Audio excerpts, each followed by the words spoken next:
Sir, ನೀವು ಈ ಹಿಂದೆ ಹಲವು ಬಾರಿ ಒಂದು ವಿಚಾರವನ್ನು ಹೇಳ್ತಾರೆ. ಸೊ ಚುನಾವಣೆಯಲ್ಲಿ ಕಾಂಗ್ರೆಸ್ಗೆ ಹೈಂದ ವರ್ಗ ಬೆನ್ನೆಲುಬಾಗಿ ನಿಂತಿದೆ, ಹೈಂದ ಓಟು ಸಂಪೂರ್ಣವಾಗಿ ಬಂದಿದೆ, ಹಾಗಾಗಿ ನಮಗೆ ಫಲಿತಾಂಶ ಸಿಕ್ಕಿದೆ ಅಂತ. ಹೈಂದ ವರ್ಗಕ್ಕೆ ಕೆಪಿಸಿಸಿ ಅಧ್ಯಕ್ಷ ಸ್ಥಾನ ಸಿಗಬೇಕು ಅಂತ ಏನಾದರೂ ಒತ್ತಾಯ? ಚರ್ಚೆ ಬಂದಾಗ ಮಾಡ್ತೀವಿ. ಚರ್ಚೆ ಬಂದ ಅದು ಸಬ್ಜೆಕ್ಟ್ ಬರಲಿ, ಬಂದಾಗ ನಾನು ಒಬ್ಬನೇ ಅಭಿಪ್ರಾಯ ಆಗೋಲ್ಲ. ಎಲ್ಲರೂ ಸಾಮೂಹಿಕ ಚರ್ಚೆ ಮಾಡಬೇಕಾಗುತ್ತೆ. ಬರಲಿ, ಅದು ಕೇಳಿ, ನಮ್ಮ ಪಕ್ಷದವ್ರು ಕೇಳಿದ್ರೆ ಹೇಳ್ತೀವಿ. ಇನ್ನು ಕೇಳೇ ಇಲ್ಲ, ನಮ್ಮ ಕೇಳದೆ ಎಲ್ಲಿ ಹೇಳೋರು, ಯಾರು ಹೇಳೋದು? ಇಲ್ಲ, ಅದಿನ್ನೂ ಪ್ರಶ್ನೆ ಇಲ್ಲ.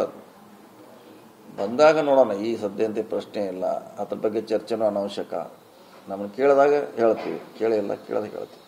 ವೇಣುಗೋಪಾಲ್ ಅವ್ರ ಬಳಿ ಮಾತನಾಡಿದ್ರಿ ಅಂತ ಹೇಳಿ ಸರ್, ಇದ್ರ ಬಗ್ಗೆ ಯಾವ ಕ್ರಮ ಮಾಡಬೇಕು, ಮಾಡಿದ್ರೆ ಏನಾಗುತ್ತೆ, ಮತ್ತೆ ಪೂರ್ಣ ಪ್ರಮಾಣದಲ್ಲಿ ಅಧ್ಯಕ್ಷರನ್ನ ನೇಮಕ ಮಾಡಿದ್ರೆ ಕಾರ್ಯಕರ್ತರಿಗೆ ಯಾವ ಥರ ಮೆಸೇಜ್ ಬರುತ್ತೆ, ಇದ್ರ ಬಗ್ಗೆ ಎಲ್ಲ ಇದು ಮಾಡಿದ್ದೀವಿ ಅಂತ.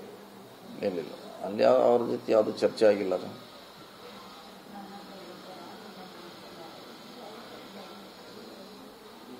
ನಾಯಕತ್ವಕ್ಕೆ ಸಂಬಂಧಪಟ್ಟಂಗೆ ಸಿಎಂ ವಿಚಾರ ಯಾವ್ದ್ರೆ ಸಿಎಂ ವಿಚಾರಕ್ಕೆ ಸಂಬಂಧಪಟ್ಟಂಗೆ ಏನಾದರೂ ವೇಣುಗೋಪಾಲ್ ಅವರು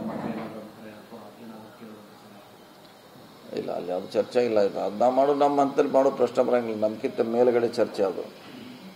ನಮ್ಮ ಹಂತದಲ್ಲಿ ಆ ಚರ್ಚೆ ಬರೋದಿಲ್ಲ, ಪ್ರಶ್ನೆ ಬರೋದಿಲ್ಲ, ಉದ್ಭವಿಸೋದಿಲ್ಲ.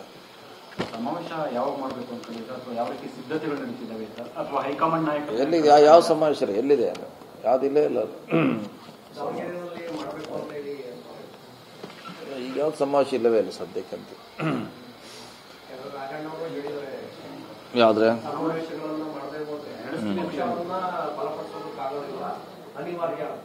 ಚರ್ಚೆ ಆಗ್ಬೇಕಲ್ಲ, ಅದು ಎಲ್ಲರೂ ಪಕ್ಷದ ವೇದಿಕೆಯಲ್ಲಿ ಚರ್ಚೆ ಆಗ್ಬೇಕಲ್ಲ. ಹೇಗೆ ಮಾಡಬೇಕು, ಎಲ್ಲಿ ಚರ್ಚೆ ಆದಾಗ ಅದಕ್ಕೆ ಮಾಡ್ಲಿಕ್ಕೆ ಅವಕಾಶ ಇದೆ. ಪಕ್ಷದ ಅಡಿಯಲ್ಲಿ ಆಗಬೇಕು, ಚರ್ಚೆ ಆಗಬೇಕು.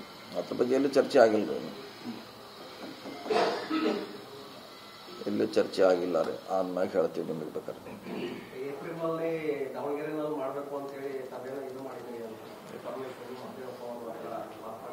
ಇಲ್ಲ, ಅಂಥದ್ದು ಯಾವ ಚರ್ಚೆ ಆಗಿಲ್ಲ. ಅದು ಯಾವುದೇ ಸಮಾವೇಶ ಮಾಡೋಕ್ಕೆ ಚರ್ಚೆ ಆಗಿಲ್ಲ.